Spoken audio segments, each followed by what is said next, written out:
Bienvenue pour la première vidéo dans notre potager. Alors ici au niveau de ce plateau, nous avons commencé fin octobre 2019. C'est les poules qui ont travaillé à notre place. 6 poules dans notre poulailler mobile et nous les avons fait travailler en déplaçant le poulailler d'espace en espace. Au départ, il leur fallait une bonne semaine pour faire un carré de culture et puis avec le temps, elles vont de plus en plus vite. Bon.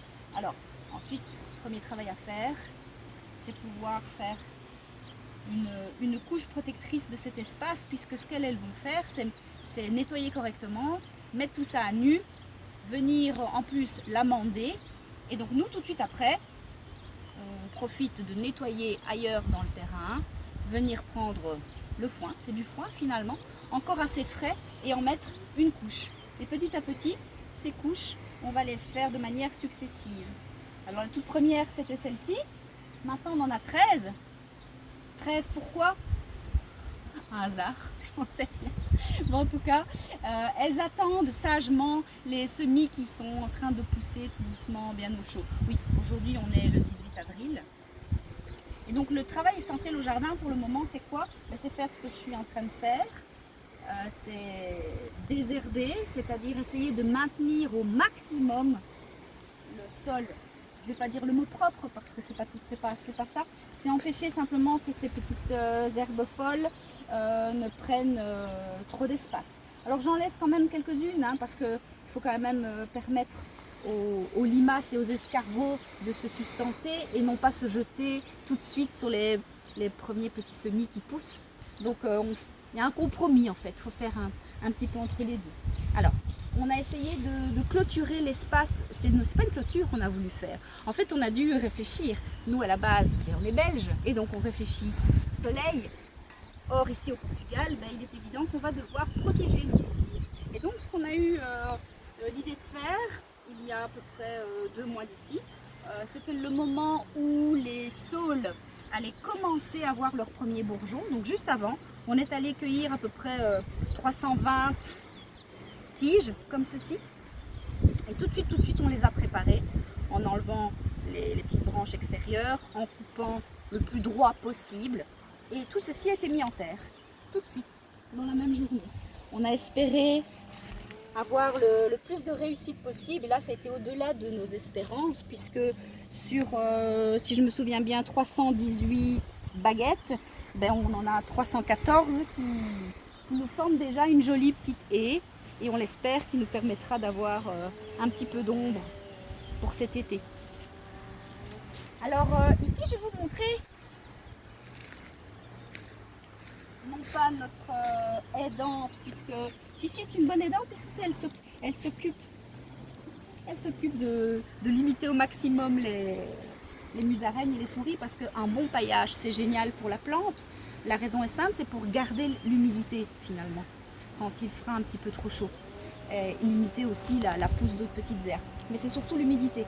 Mais par contre, c'est une très bonne literie pour les petites musaraignes et aux petits mammifères. Donc elle régule un petit peu, elle fait un petit peu son travail. Alors ici, ce sont nos sauges Apiana. Ça, ce sera notre nouveauté pour cet été 2020, même si on n'en aura pas encore beaucoup.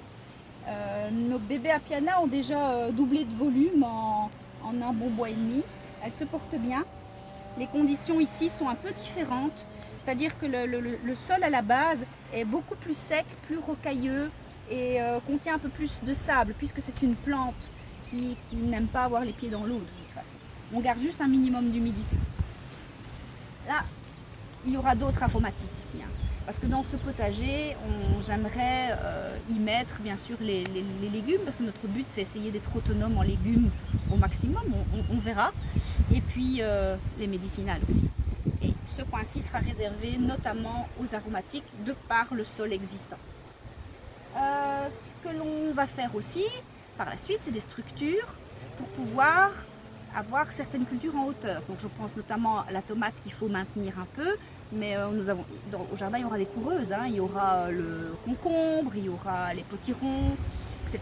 Et celles-là, on va les limiter en l'espace pour ne pas avoir un jardin qui soit beaucoup trop grand, parce que ça demande déjà beaucoup de travail. Et donc on va travailler avec quelques structures en hauteur.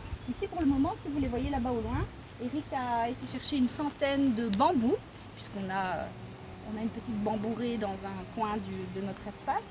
Il les a nettoyés et ils sont prêts à fabriquer la structure pour maintenir nos plants. Et puis par la suite, là vous voyez la superbe machine orange, je vous en reparle tout de suite, là sera installée notre serre, qui va seulement se construire tout doucement, mais aussi dont l'armature sera faite en bambou. Cette machine magique, c'est une des seules choses pour lesquelles on a fait un investissement ici cette année, mais qui était fort important pour nous. C'est une broyeuse, en portugais on appelle ça triturador. C'est une broyeuse qui nous permet de faire les paillis. C'est-à-dire que non seulement on peut utiliser tous les petits morceaux de bois, les petites branches qui sont inutiles, entre guillemets, mais bien utiles au jardin, puisqu'on les coupe en petits morceaux et vous obtenez ceci. Vous voyez ici.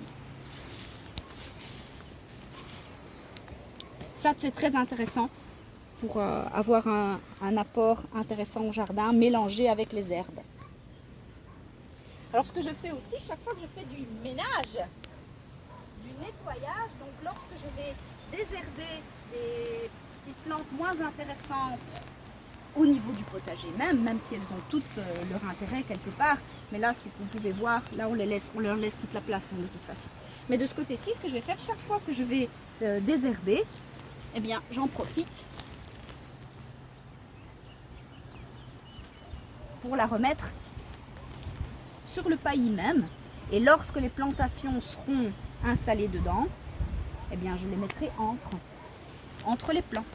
C'est une manière de les renourrir continuellement et de les renourrir comme ça jusqu'à l'automne, parce que là en automne, eh bien ce sera le moment de refaire une nouvelle couche de paillis pour tout l'hiver. Eh bien je pense que pour cette première petite visite au potager, je pense avoir dit tout ce que j'avais envie de vous dire. J'en ferai certainement d'autres et on vous montrera les réussites comme les ratages, parce que finalement on s'est beaucoup renseigné, on a beaucoup vu de vidéos, lu de livres, tout ça c'est génial, mais maintenant il est temps de faire nos essais nous-mêmes, essais et erreurs, et on verra bien. À la prochaine fois.